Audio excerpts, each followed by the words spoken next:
Last up in this session today, we have Sumana Harihareswara, and she's going to be talking about HTTP can do that.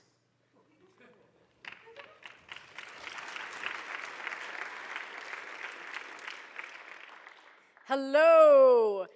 Thank you very much for coming to something that is basically in your lunch slot. Thank you for being hungry for knowledge. So this is HTTP Can Do That, a collection of bad ideas by me at Brainwane of ChangeSet Consulting. That is my company. And I'd also like to thank the cart provider. Thank you for the live captioning over to your left. So let's start with HTTP. I always, when I'm at the beginning of one of these talks and there is any kind of abbreviation like this, I have this pedantic need to know exactly what it stands for, even if I already knew. I really want the speaker to say what it fulfills some itch in my brain. So I am fulfilling this itch now. HTTP stands for the Hypertext Transfer Protocol. You've probably seen it at the beginning of most URLs, Uniform Resource Locators. And it is, oh, this is great. I love when there are people laughing at my little jokes. Thank you so much for that. It makes me, I also do a bit of stand-up comedy, and in stand-up you're supposed to get at least 3 and up to 6 laughs a minute, and I've clocked up to 5.2. That will not be happening in this talk, but I aim for at least 1. So if like 60 seconds have gone by, there will be a punchline coming, I hope. HTTP is defined in an Internet Engineering Task Force, IETF, request for comment, or RFC, which you can read. And this is, for instance, a bit of RFC 7230 concerning message syntax and routing, where you can see that the user agent sends a request to a server and gets a response. You see, there's ASCII art, so it can't be that intimidating. So I'm going to assume that everyone in this room has actually written code that interacts with the internet, and especially with the web, and especially with HTTP. But just a crash course to sort of remind you of what's going on when you type get or post or whatever. There is a client on the left. It may look like a deformed green human head, but it's supposed to be, you know, an API client or an app or a browser or something. And on the right is a sort of ominous cubicle sphere, no, I'm the other thing. Prism, a server. Anyway, so the client sends a request, which is a kind of HTTP message to the server, asking for something or asking to do something, having to do with the state of the resources that are available on the server. And then the server sends a response back to the client. And you may be asking me, hold on, what are requests and responses? Let me tell you. I like the imaginary you in my head that asks me questions that the next slide answers. I hope that imaginary you corresponds with many of you, and I'm sorry for any lack of congruence there. An HTTP message, a request or response, is text. It is text. It is text you can write. It is text you can read. Texty, text, text, text, text. I'm kind of curious how the cart provider says. Anyway, I'm just going to apologize right now to the captioner. I gave you the slides ahead of time, but I sure do say a lot of weird things that aren't in the slides, don't I? Oh.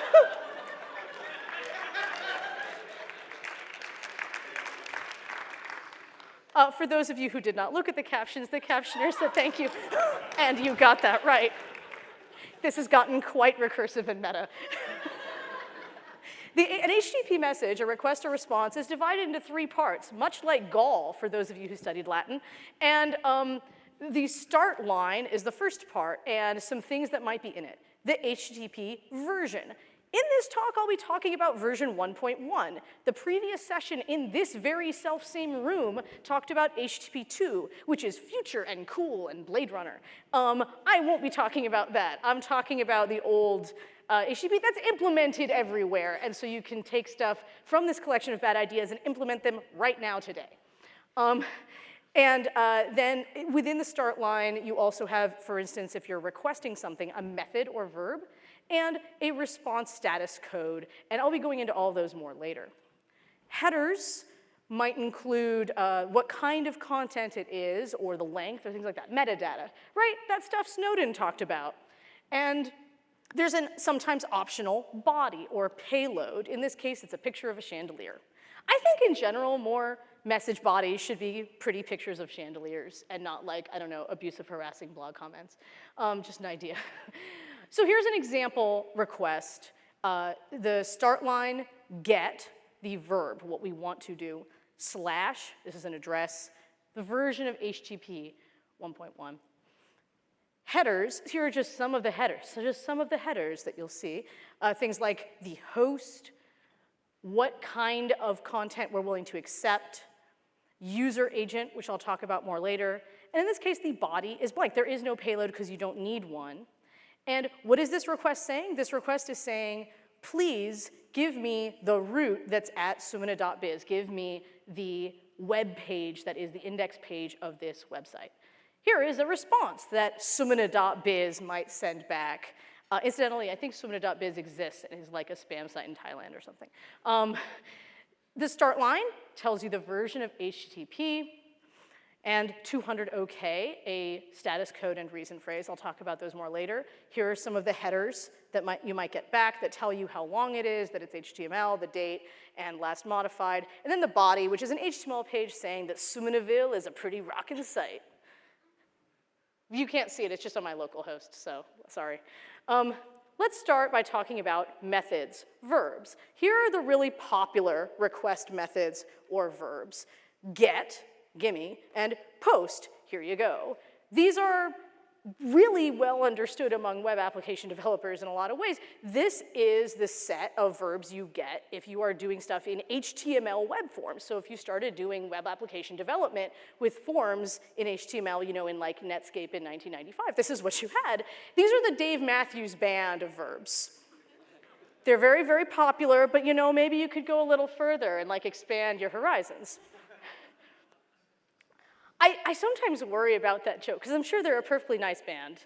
And in fact, the Dave Matthews Band is the reason that the GNU Mailman project exists, because the Mailman mailing list software was originally developed to manage the fan clubs for the Dave Matthews Band. I know, isn't that amazing? Also, Mailman is having a sprint during the PyCon. I need to stop advertising other things and do my talk. Okay. Here's the first bad idea of this session. You can create an API that allows post but not get.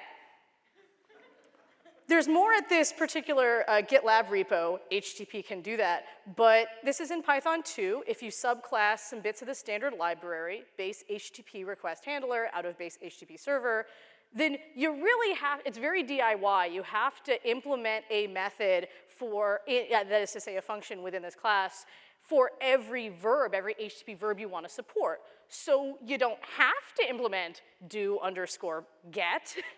And therefore, if someone does a get, then they would just be like, I have no idea how to deal with that. Here are some use cases. Letters to Santa Claus. Employee suggestion box. Extremely moderated blog comments.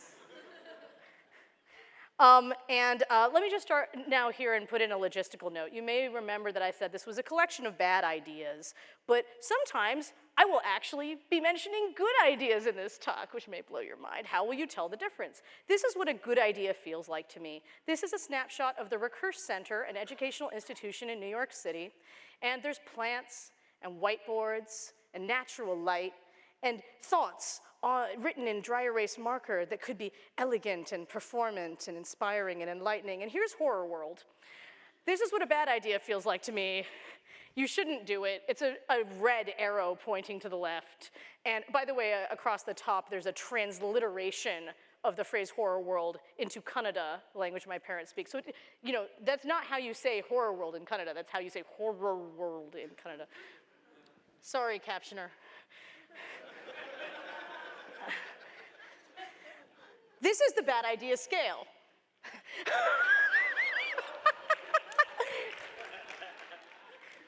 It goes from horror world to natural light. And so giving the client no way to get is a terrible idea, and you should not do it, because if nothing else, you'll want Santa Claus to be able to have like a web dashboard to look at the letters. And that will require get. Let's think about the things you might want to do with data. Create, read, update, and delete. Well, if you think about what verbs you can use in HTTP to do these various things, the really common ones, get and post, you would read with get, and then create and update and delete with post. You're using the same word to do 3 different things. I find that inelegant. And I did sort of a stamp there as like, someone disapproves this message, or set of messages, anyway. Underappreciated methods, let's talk about some of those. We're outside the Dave Matthews Band into like the mountain goats and like neko case of verbs. Delete. Delete is to delete a resource. That's what it does what it says on the tin. So if you were to implement delete, then maybe I would start up a bit of server, at serving at port 8000, the official port of localhost. And in a different terminal window, I open up an interactive Python session. I import the requests library, which is great. Let's have a hand for requests.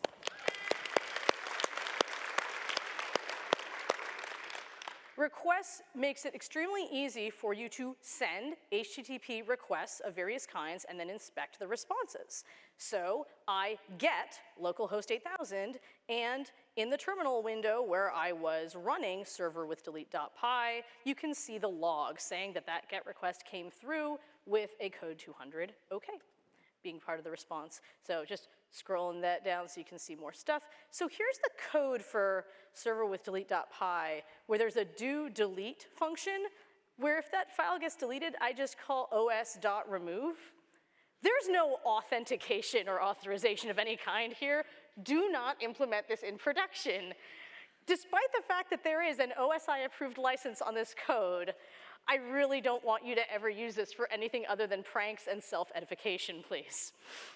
The only bit of safekeeping here is that the only file path that can be deleted here is file to delete.txt. So in another terminal, I say, hey, ls file to delete. Yep, it's there. And then in that Python session, I use the requests library, and I delete that path. And the log says, yep, delete, file to delete, 204. 204 means there's now a successful deletion that's happened. And now I do that ls again. What file? Never heard of that file. So it totally worked. Within the request library, you can, as I mentioned, look at and dissect the response that you got. So status code 204, reason, no content. And that is the proper response and reason phrase to give when a deletion has successfully happened. Is this a good idea? Kind of and maybe, right? Don't just implement delete willy-nilly and then be surprised when random cracker deletes lots of files that you cared about. But within a bit of a walled garden where there's a lot of microservices and programmatic creation and reading and updating of resources, maybe with proper auth, you want to implement delete so that it's also possible to programmatically delete resources. Here's another underappreciated method. It's put, AKA here you go. But wait, you might ask, imaginary listener, who might also be the people in this audience, I thought you said post meant here you go. Well, that leads us to the question, well, Socrates, what is the post? Well, Glaucon, I'm glad you asked. The standard, right, the RFC says that post basically means this is above our pay grade, take it to the boss, also known as overloaded post. And the idea is there is a web application, perhaps written in Python, that contains the logic of what to do with a post that contains these characteristics at this path and so on. Often, our convention seems to be, our idiom seems to be that we use post as post to append, meaning create a new item in this set. Let me show you an example. So here, the sample payload or body is pictures from a museum that I went to at a textile museum in England. These are cards in a jacquard loom that are punch cards that are the forebearers of the punch cards that we ended up using for mid-20th century computing. So, put versus post. These are identical requests except for the verb. On the left, put cards 5 with this body means this picture should go at that address. It is unambiguous about changing the state on the server of the resource. Post means tells the web app that this picture applies to /CRUD/5 somehow. You figure it out. This gives you more flexibility, but it also makes things more ambiguous for your and other maintainers of this code's future debugging. So you could use put for create and update, or some combination of put and post, and you could use get for read and delete for delete, and that would make things a little bit more granular, and put is a very good idea. You'll see it used in APIs and API client libraries right now in lots of places. So I suggest that you investigate put. Another underused method is patch. That's update just part of this document or resource. It's a good idea, takes a little bit more learning on how to do it, but you can absolutely use it. Options. Ask what verbs the client's allowed to use for a specific path or server-wide. This is especially useful when you're exploring how to use an API that's new to you. So options, very good idea, try it out. Here's a super cool method. Like if you walk away with nothing else but this from this talk, I will be quite chuffed, quite pleased. Head is like get, but just for metadata. So here is a comparison. So on the left is a get request, and on the right is a head request. And they're exactly the same, except that the response, of course, the verb, and the response for the second one, you don't get the body, the payload. You just get what the start line and headers would have been for a get request of this type. And this is gonna save you a bunch of time, right? This is gonna save the server time in creating and sending you the body, and it's gonna save you network bandwidth time. So here's an example. I start up IPython, right? I import requests, I get a URI. This in this case is some picture off of Wikimedia Commons, right? Some JPEG. And then I use the %timeit command within IPython, which tries something 3 times and then tells you what the best time was. This is not proper data science, right? This is an anecdote. This is artisanal data. But it's still useful because you can see that when you get that, it took 1.33 seconds, but when you head, it took only 163 milliseconds, and that can really add up. Think about the times when you're writing a web application and you actually, or you know, you're calling some API and you don't need the whole body because all you need to know is, does this resource exist at this path? Do I have permission to get it? How long is it? When was it last modified? And so on and so on. You can use this, for instance, when creating a table of contents or something like that. So, and it'll save you a bunch of time and it'll save a bunch of work for the server that you're calling. So head is a fantastic idea. It's implemented in lots of places. Play with it, see how it saves you time. Let's talk about headers.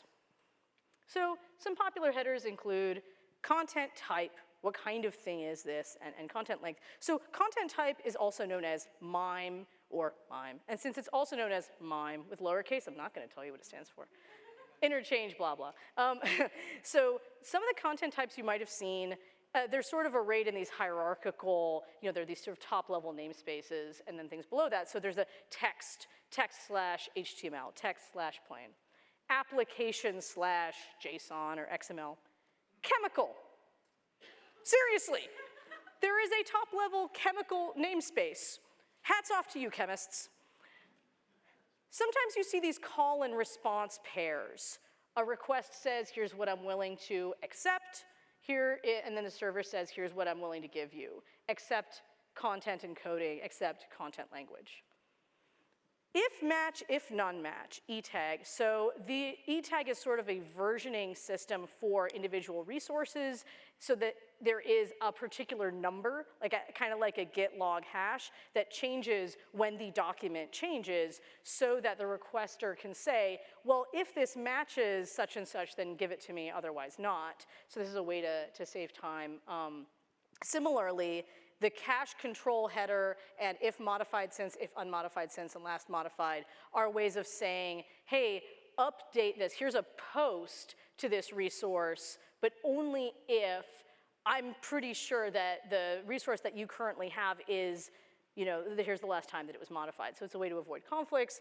The cache control header is interesting because it lets you be more granular. And by the way, you technically could do conditional gets where you say, only give this to me if it's in a cache on the server side. And who here is a vegan? A few vegans, right. So you could like sort of be a data vegan where you live lightly upon the earth by only grabbing things that are in caches and thus not causing new work for this server. Tell me how this goes. Here's a popular header, user agent, a way of saying, for instance, I am such and such a client library. I am such and such an app. I am such and such a browser. Here's an unpopular header from the email address of the person making the request. This is actually really in the spec. I am not lying to you. I'm sure someone would like shout at me if I was lying. This is that kind of, integrity-based audience, otherwise known as hecklers. But this is seriously, I think it's basically a holdover from when you were a sysadmin and you got like 10 hits a day. So, you would look at your logs and you would say, oh no, my Perl 0.1 server crashed earlier and Allison wanted that one page. I should email Allison and tell her the site is back up. You could use this for really, really bad auth. Yes, you're only allowed to get this resource if you got to type one of the email addresses in a request you control. You could use it as a guest book. Like, yes, I saw your site launch. Coded messages meant for the network surveiller. I bet you so much that in the logs of every website you've ever run, no one has ever legitimately used from. So you probably aren't even capturing it in your logs, but the NSA is. So, you could have from, like, middlefinger@snowden.org. These are bad ideas, don't do them. This is a direct route to horror world. Here's another spy trick. Header fields are case insensitive, so you could vary the case of the headers you send and have, an encoding in almost a steganographic way. This is a terrible idea. No matter what your threat model is, I'm just imagining this diagram where there's a bunch of different boxes and they all just point to, they will figure it out. All right, here's a popular header, host. And in fact, it's a required header. It is required in request messages. And I'm gonna show you here something that is not Python, but that is useful anyway, as so many non-Python things turn out to be. And it's netcat, which is built into basically most GNU Linux systems that you're gonna have in a lot of development environments. It's a way to directly write, just in your terminal with your keyboard, HTTP messages. So you invoke netcat and tell it what domain it's gonna be pointed at and what port. In this case, my hostname.tld and 80. And then here's the start line, get/bicycle, just a sample path, HTTP 1.1, the version, host, my hostname.tld, that's the header bit, right? So here's host and path working together. This is a web page, it's my local bookstore. At the top is the URL bar, a storybookshop.com/event/storytime-73. Isn't it nice they've had so many story times? And then below that, I've opened up the developer toolbar and the request headers say get/event/storytime-73 as part of the start line, host www.astorybookshop.com. So if you concatenate those together, you get the entire URL. Similarly, here's a BBC News page. Do butterflies hold the answer to life's mysteries? I have cruelly covered up the answer with the developer toolbar. I'm denying you both lunch and butterfly mystery solutions. Truly, I am a terrible speaker. And so here is the URL bar, bbc.com/news/magazine-number. And then you see, again, the request headers. So the start line, get, and the stuff that's coming off the route, and the host is www.bbc.com. Hold on, why do we need to repeat this if it's in the URL? This is inelegant, isn't it? Inelegant, the stamp. You look at this, netcat has been told now twice, both in the invocation and in the host header, that it's my hostname.tld. Surely every other person who's ever thought about the internet has not made this redundancy without thinking about it. You are correct, there is a reason. HTTP is separate from the domain name system. The first time that when we're invoking netcat and saying my hostname.tld, that's telling netcat and telling the operating system, hey, you're gonna be using DNS to look up the IP address that is correlated with this particular domain name. And so therefore, if you're in a situation where you're just dealing with bare IP addresses that you're sending stuff to, then the messages will still work. And possibly more saliently to you, Host helps route requests among different domains that sit on the same server, otherwise known as subdomains or virtual hosts. So here's some examples. Here's www.debian.org, the main website. Here's bugs.debian.org, the bug tracker. Lists.debian.org, the mailing list. Wiki, the knowledge base. And so all of these come off the root, and so you would say host wiki or host bugs and so on. Here's something interesting you can do. In requests, you can tell it arbitrary headers to put into a request using the requests Python library. So here I requested debian.org, and I mentioned that the host I wanted was Sumanarific. There is no sumanarific.debian.org, I believe. Maybe there ought to be. And here's the text of the response. It basically says, hey, welcome to Mirror CSAIL. It's kind of an I just installed this server page. So probably, you should watch out for that sort of thing. Here's a spam story. I installed Drupal once. We all make our youthful sins. It was fine. Drupal's a perfectly fine project. Okay, so the next day, I went to my 404 logs, and I saw that there was page not found for a website that wasn't mine. That seemed odd. That was contrary to my understanding of how the web works. I have anonymized this. I think they're a little bit more subtle these days than making their websites myphishingsite.biz. And I thought, what in the world? And I looked in the logs, and I saw that the log said that the GET request was for http:// And the thing is, you might think, oh, well, maybe that's just a legitimate error of someone who started typing in the URL bar and forgot to take out the other URL that was already there. But if that happened, it would start with a slash. Everything here is going to come off of the root. Everything is always, all legitimate requests are going to start with a slash.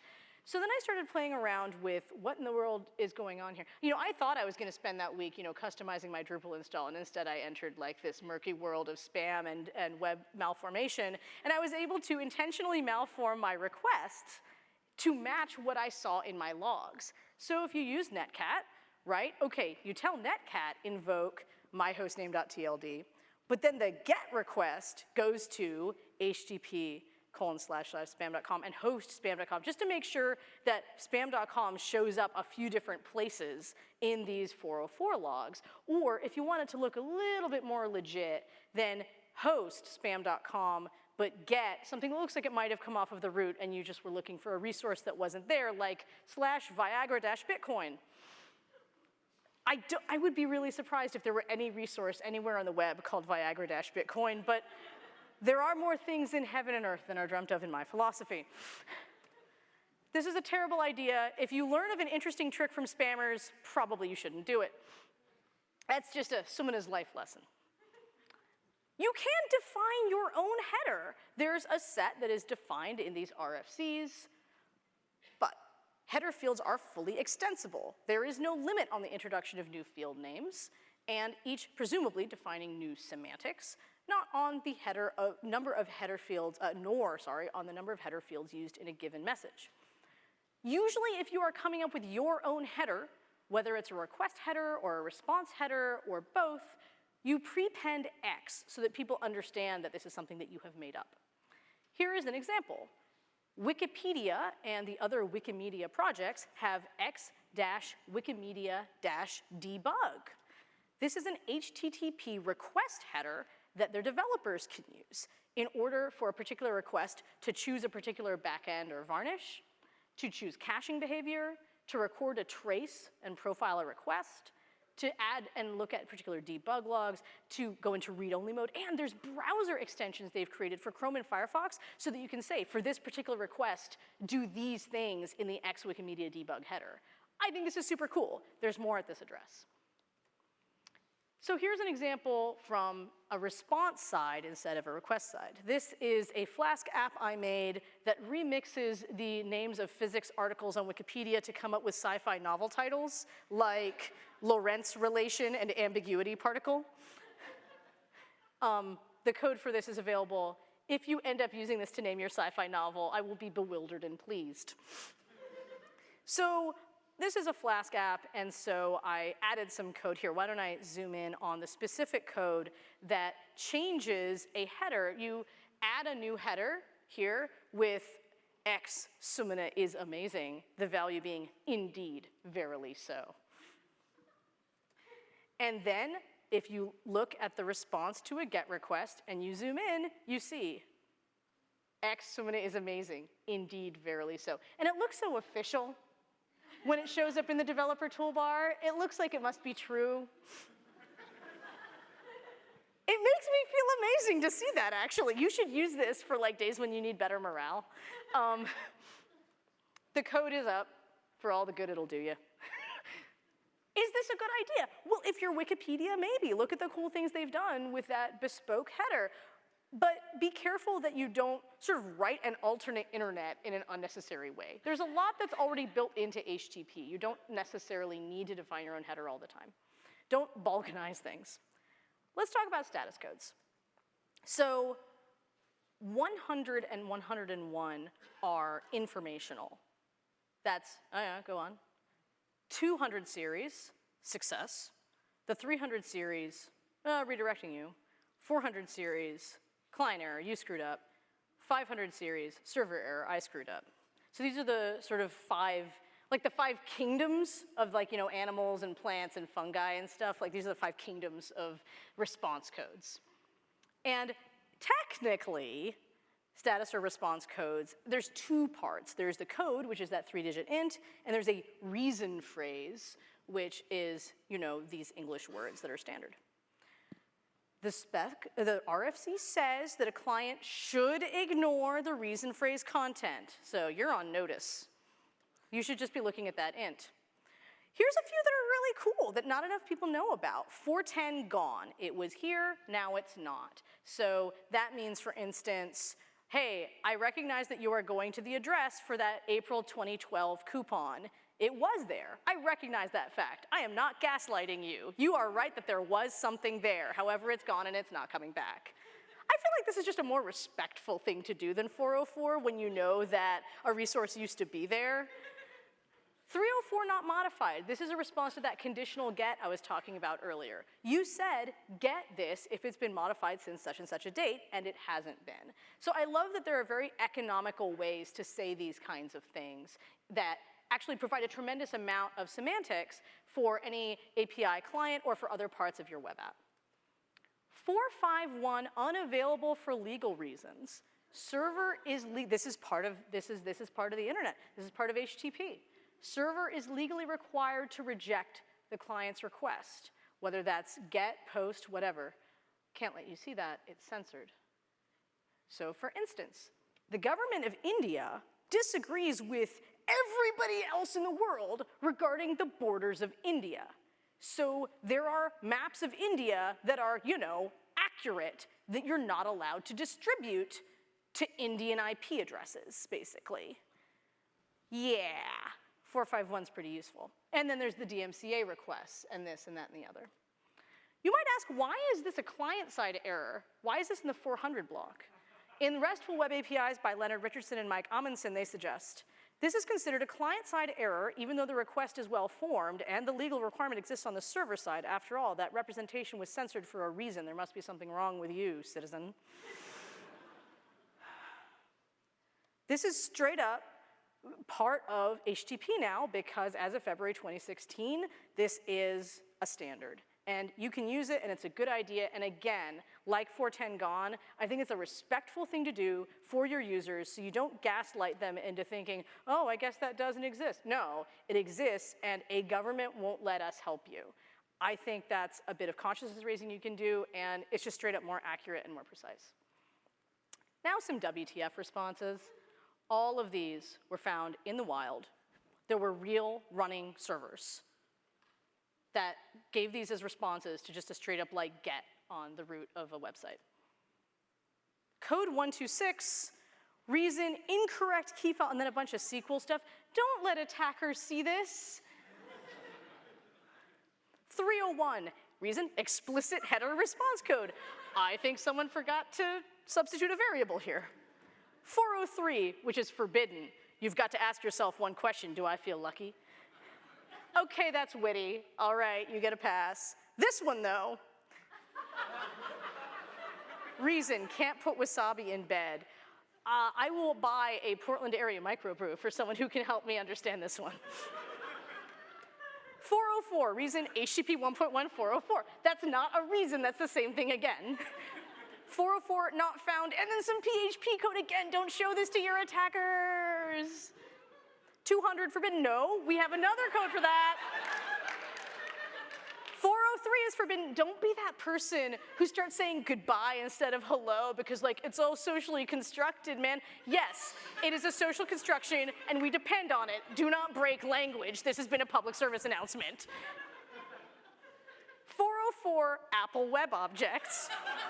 Apple Web Objects may be an error, but it's not 404.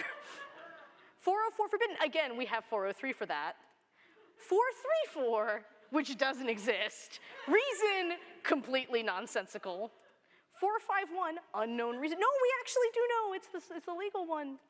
503, backend is unhealthy. My butt is fine, thank you. 520, origin error, so not a real thing. 525, origin SSL handshake error. I think this basically, it was a Cloudflare error that end users are never supposed to see. Well, whoops. 533, my friend Audrey Eschright said, is this an SAT question?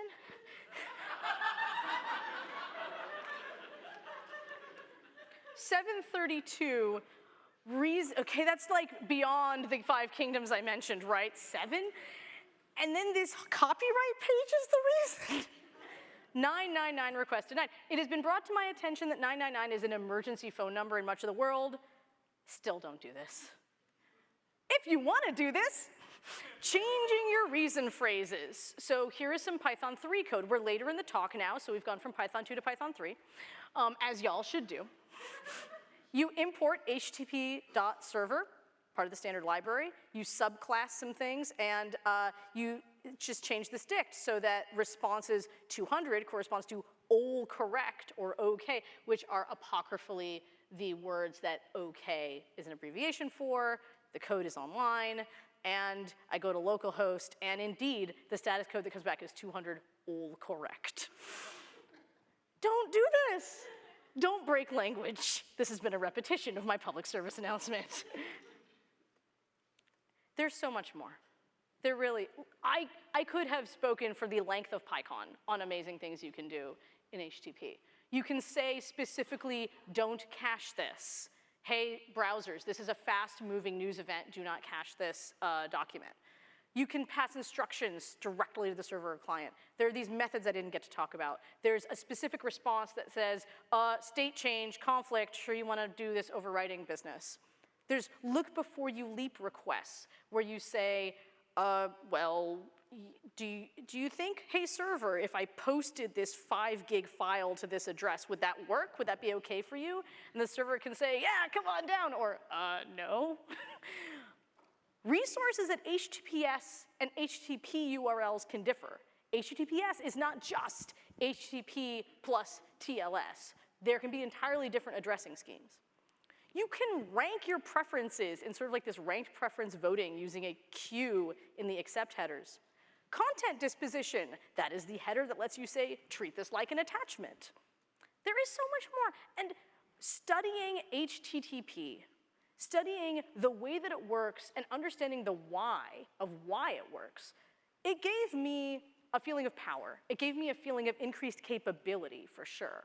But it also gave me a sense of wonder that we're standing on the shoulders of giants. If you look in Python's implementation in the standard library, there's a comment at the top that says, well, this is in accordance with these specs written by people like Roy Fielding, one of the people who created HTTP. And I love that we all get to learn from each other in this way and build on top of work done by others that helps us see new ways of thinking about resources, about state, about representation, about economically saying complicated things. I had a real sense of amazement.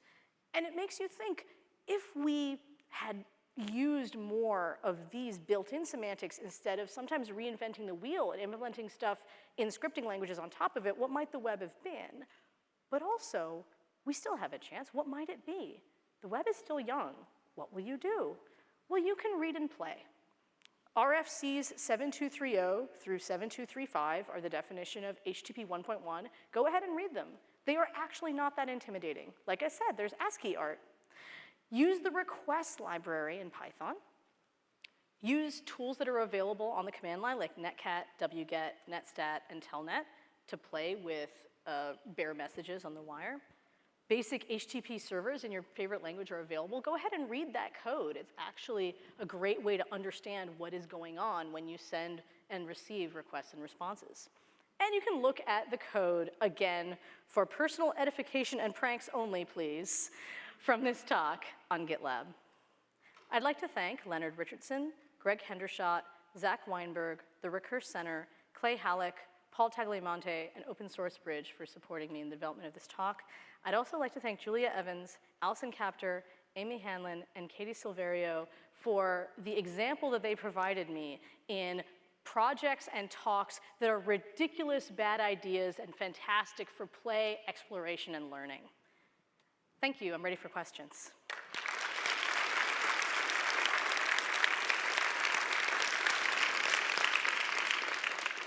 So we do have a few minutes for questions. If you're leaving the room, please tiptoe and be quiet. And I'm going to thank the captioner again while people line up. I'm sorry again, and thank you.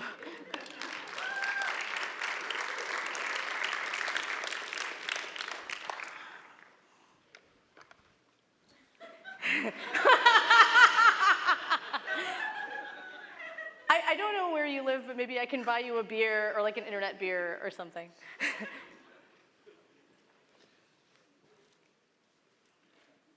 Go ahead, please, ask the question. Hi there.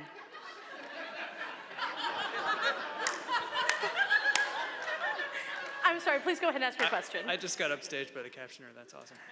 I was wondering if you know where the number 451 comes from. Yes, I do know where the number 451 comes from, and I think you're guessing the correct guess, which is that it's based on Ray Bradbury's classic novel, Fahrenheit 451. And that is definitely a very cool thing about it. And I like to sort of leave it as a bit of an Easter egg, but like I'm also happy to open up the Easter egg and say, yay, chocolate.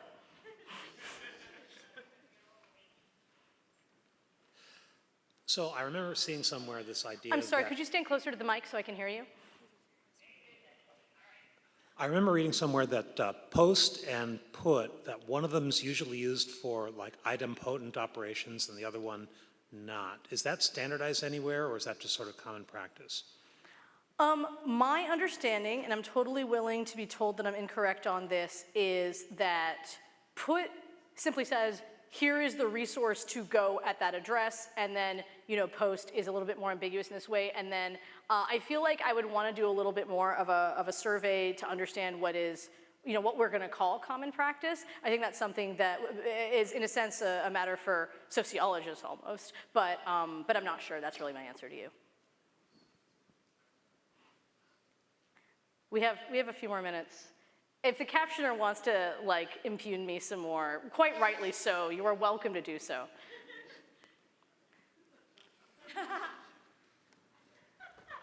Aw, thank you. Oh, I have one more question. Go ahead. Could you talk a little bit more about when it is or isn't a good idea to add a custom header? Like, what are some more use cases for that? Oh, I see. Okay. Ideas for custom headers. So I think that one example that comes to mind, by the way, that's I think it's good because my definition of use may be a little bit wider and more fluid than some other people's.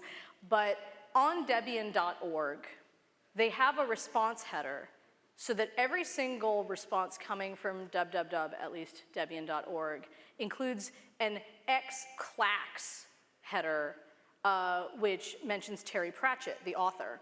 Terry Pratchett wrote the Discworld novels, which include a clacks system, C-L-A-C-K-S, that is very similar to our telegraph or internet. And it is the custom among the clacks operators that when one of them dies, they keep saying that person's name in clacks signals throughout the system, because as long as your name is being spoken, then you never truly die. So I think that's useful because I think it's really important to remember our history and people that we want to honor and value. In a somewhat more functional, production-oriented, I need to get VC money for this way, unless someone's going to be offering me VC money for just remembering Terry Pratchett as a service or something. I made my session chair laugh. I'm so happy. I think that an example of a good header is one where the semantics and sort of the domain knowledge of what you're doing in a particular sort of ecology between a server and perhaps particular clients is one where you want a fine gradation of response. So that, I mean, you can sort of do this with like user agent, right? You can say, oh, user agent, give a different response to different user agents or something like this. But if there is a particular kind of difference that you want people to be able to trigger, then I think that a bespoke header can be useful in this way. It seems like performance-y things when there are different kinds of trade-offs that people might want about like performance versus ease of use or convenience or security or something like that, and you want the client to be able to programmatically choose where on that spectrum they want the response to be and the processing time to be, that might be good. And that's all the time we have. Let's thank Sumana again. Thank you. Thank you.